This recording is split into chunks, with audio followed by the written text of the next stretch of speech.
Olá, pessoal! A paz do Senhor Jesus para vocês.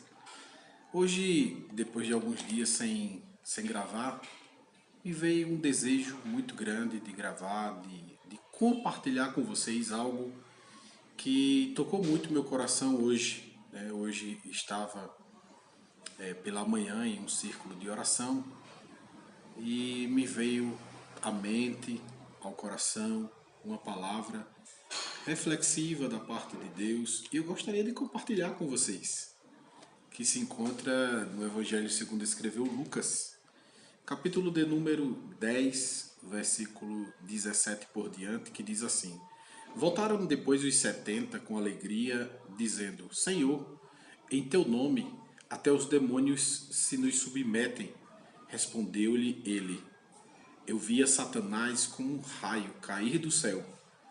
Eis que vos dei autoridade para pisar serpentes e escorpiões, e sobre todo o poder do inimigo, e nada vos fará dano algum. Contudo, não vos alegreis, porque se vos submetem os espíritos, alegrai-vos antes por estarem os vossos nomes escritos nos céus. Naquela mesma hora, exultou Jesus no Espírito Santo e disse: Graças te dou, ó Pai, Senhor do céu e da terra, porque ocultaste estas coisas aos sábios e entendidos e as revelaste aos pequeninos. Sim, ó Pai, porque assim foi do teu agrado. Todas as coisas me foram entregues por meu Pai, e ninguém conhece quem é o Filho senão o Pai, nem quem é o Pai senão o Filho, e aquele a quem o Filho o quiser revelar. E voltando-se para os outros discípulos, disse-lhes, em particular, bem-aventurados os olhos que veem o que vós vedes, pois vos digo que muitos profetas e reis desejaram ver o que vós vedes e não o viram, e ouvir o que ouvis e não ouviram. Eis que se levantou certo doutor da lei para o experimentar. Disse: Mestre, que farei para herdar a vida eterna? Perguntou-lhe Jesus: Que está escrito na lei? Como lês tu?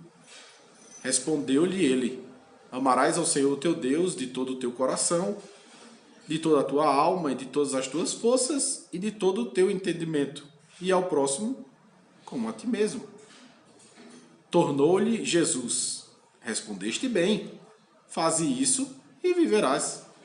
Ele, porém, querendo justificar-se, perguntou a Jesus: E quem é o meu próximo? Jesus, prosseguindo, disse: Um homem descia de Jerusalém a Jericó e caiu nas mãos de salteadores, os quais o despojaram e, espancando-o, se retiraram, deixando-o meio morto. Casualmente descia pelo mesmo caminho um certo sacerdote e, vendo-o, passou de largo. De igual modo também um levita chegou àquele lugar, viu-o e passou de largo.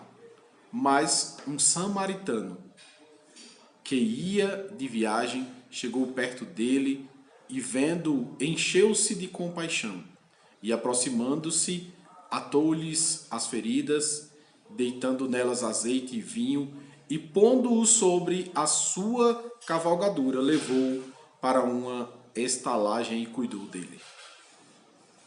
No dia seguinte, tirou 2 denários, deu-os ao hospedeiro e disse-lhe: Cuida dele, e tudo o que gastares a mais, eu te pagarei quando voltar. Qual, pois, destes 3 te parece ter sido o próximo daquele que caiu nas mãos dos salteadores? Respondeu o doutor da lei: Aquele que usou de misericórdia para com ele. Disse-lhe, pois, Jesus: Vai e faz o mesmo. Ora, quando ia de caminho, entrou Jesus numa aldeia e certa mulher por nome Marta o recebeu em sua casa. Tinha esta uma irmã chamada Maria, a qual, sentando-se aos pés do Senhor, ouvia a sua palavra. Marta, porém, andava preocupada com muito serviço e, aproximando-se, disse: Senhor, não se te dá que minha irmã me tenha deixado a servir sozinha? Disse-lhe, pois, que me ajude. Respondeu-lhe o Senhor: Marta, Marta, estás ansiosa e perturbada com muitas coisas. Entretanto, poucas são necessárias, ou mesmo uma só. E Maria escolheu a boa parte, a qual não lhe será tirada. Eu quero ser breve, mas bem objetivo. Depois de ler esse texto, eu gostaria que você entendesse a reflexão, porque os três textos meio que se conversam entre si, e é como que Jesus fizesse uma caminhada de ensino. Primeiro, ele começa dizendo que os 70 homens não se alegrassem porque os espíritos lhe obedeciam, porque eles expulsavam demônios, porque eles viam milagres e prodígios. Não era isso que, na verdade, deveria alegrar o coração deles. Apesar de isso fazer parte do ministério daqueles que aceitam a Jesus, que seguem a Jesus, que estão em conformidade com Jesus, isto não deve ser o que alegra o nosso coração. O que, na verdade, deve alegrar o nosso coração é o maior milagre que foi feito em nosso favor, que foi justamente o que Jesus fez na cruz do Calvário. Jesus veio para aquilo. Ele veio para nos salvar, para nos dar a possibilidade de ter o nosso nome escrito nos céus. Ele veio para nos possibilitar entrar em um lugar que sem Ele nunca conseguiríamos entrar, que era nos céus. Então, é sobre isso que Jesus começa relatando. É dizendo, olha, a maior alegria de todo e qualquer ser humano deve ser a salvação, porque esse é o maior milagre. Porque nenhum ser humano é capaz de salvar-se sozinho. Nenhum ser humano é capaz de salvar-se sozinho. E por este motivo, Jesus disse, alegrem-se por isso. Alegrem-se por isto. A segunda lição que nós aprendemos nesta caminhada de Jesus é quando ele é replicado pelo doutor da lei. Mas, Senhor, como eu devo proceder para herdar essa vida eterna? Para ter o nome escrito no livro da vida? Ou ter o nome escrito nos céus? E aí Jesus pergunta a ele, como leis? Como entendeste o que leu? Então veja que é interessante que Jesus relata que nas Escrituras, que nas Sagradas Escrituras, está descrito os passos, o caminho para que herdemos a vida eterna. É interessante justamente porque Jesus deixou claro que as bênçãos do Pai estão descritas, estão relatadas, estão demonstradas naquilo que chamamos de manual. Por isso o canal é Lendo o Manual. E aí Jesus pergunta, como leis? Ele disse, amarás o Senhor teu Deus sobre todo o teu entendimento, sobre toda a tua força, sobre todas as coisas, e o próximo como a ti mesmo. Foi o doutor da lei que estava interpretando a lei. E aí Jesus diz, leste bem e interpretaste bem. São dois pilares interessantes. É o pilar da leitura, nós precisamos ler. Segundo, nós precisamos interpretar.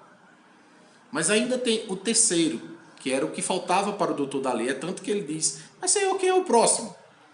Porque o texto diz que ele tentava se desculpar. Por quê? Ele tentava se desculpar.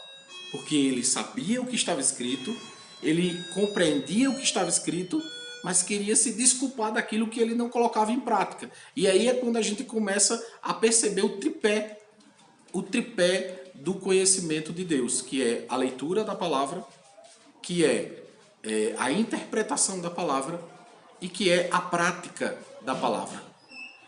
Os três pilares eles devem ser cumpridos. Temos que ler para conhecer, temos que interpretar para poder entender e temos que praticar.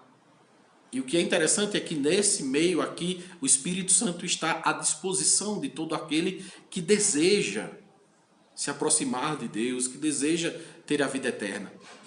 Então, é claro e evidente que Jesus mostra que há uma importância muito grande em se ler a palavra de Deus, em se interpretar a palavra de Deus e em se cumprir. E aí ele dá o exemplo do samaritano, melhor dizendo, do publicano, que ia descendo no caminho e que foi assaltado e que os salteadores lhe machucaram.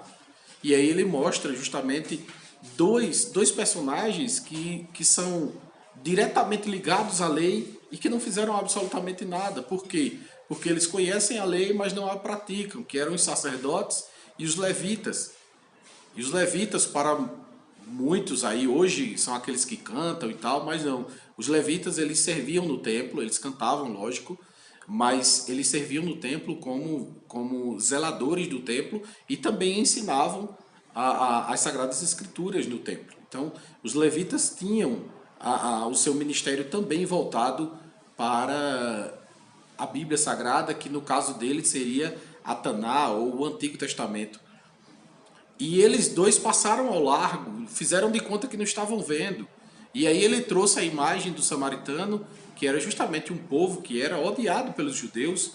Eram judeus, mas judeus que tinham se misturado com os babilônios, na época em que os judeus foram cativos. E aí, quando os judeus foram libertos para voltar para sua terra, alguns ficaram por lá e se casaram com babilônias e vice-versa, né? Então, eram odiados justamente por terem se permitido se misturar a outra raça. Por isso, os samaritanos eram odiados pelos judeus. O que é interessante disto é que Jesus mostra na prática que as duas pessoas, os dois tipos de pessoas que eram mais odiados pelos judeus, eram justamente aqueles que figuravam o lado correto da história, que era o publicano que havia sofrido o acidente e do outro lado os samaritanos, né? Que o samaritano foi quem salvou, foi quem trouxe ali o alívio para as feridas do publicano que foi assaltado do caminho. E aí ele mostra justamente que aquele que os judeus tinham como mal visto era justamente quem era a figura do fazer certo. E Jesus trazia essas reflexões justamente para confrontar eles e eles entenderem que Deus está acima de raça, acima de povo, acima de cor, de raça, de sexualidade, enfim. Deus está acima de tudo isso.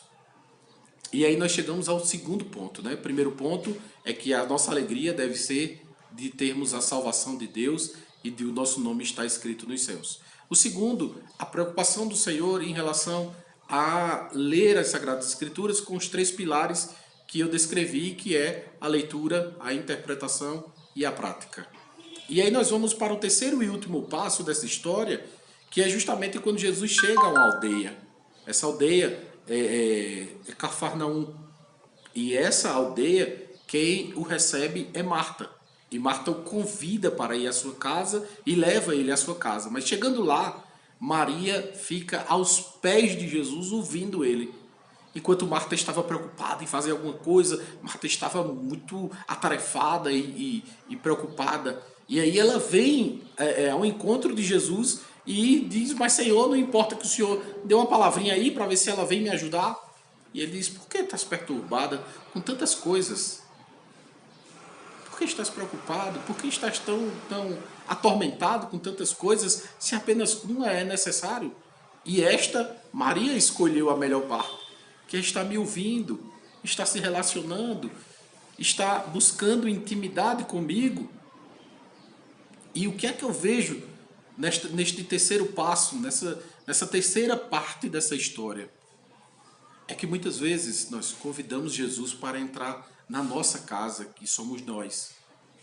Jesus vem, entra dentro da minha casa, e ele vem e entra dentro da nossa casa. Mas aí a gente não dá a mínima atenção para ele. A gente não para ouvi-lo. A gente não para aprender com ele. Como se ele não falasse conosco, como se ele não se relacionasse conosco. E aí nós chegamos ao terceiro passo, que é um passo interessantíssimo, um passo importantíssimo. Não importa apenas convidar Jesus, para entrar em sua casa. É necessário que nós disponibilizemos a nossa atenção para Ele. É necessário que nós prestemos atenção ao que Ele tem para dizer a nós. E você, sim, você que me assiste, convide Jesus para dentro da sua casa e dê ouvidos a Ele. E pare para ouvir a sua voz. Ele quer falar com você. Sim, você mesmo. O Senhor quer falar com você. Ele quer lhe apresentar os seus mistérios. Ele quer se relacionar com você de uma forma íntima e que vai ser inesquecível para você. Então, em 3 passos, nós aprendemos que Jesus dá vida para nós, que o que é mais importante para a nossa alegria interior é a nossa salvação, que Ele nos deu através da crucificação, derramando seu sangue por nós. Segundo ponto, que Ele realmente se preocupa é que utilizemos a leitura da palavra para nos guiar e que não deixemos de lado o tripé da leitura da palavra, que é ler, interpretar e praticar. E o terceiro passo é que convidemos a Jesus, mas que coloquemos Ele dentro da nossa casa e não apenas coloquemos Ele lá e deixe Ele para lá. Não, Ele já está dentro da minha casa, tudo bem. Não, não é isso que Ele quis mostrar. Ele quis dizer, olha, me convida para a tua casa, mas me dá atenção, me escuta, veja o que eu quero falar para você. É justamente isso que Jesus, Ele quer fazer conosco. Ele quer ser convidado para entrar dentro da nossa casa, mas quer que nós o demos a nossa inteira atenção. Façamos como Maria, que estejamos aos pés do Senhor, ouvindo atentamente a sua voz. Que Deus abençoe vocês. Não esquece de curtir, de compartilhar. Pode baixar o vídeo, compartilha aí no WhatsApp, no Telegram, no Facebook. Espalhe essa mensagem. O Senhor quer falar com você e com todos aqueles que você ama. Que Deus abençoe vocês e até a próxima. Tchau, tchau.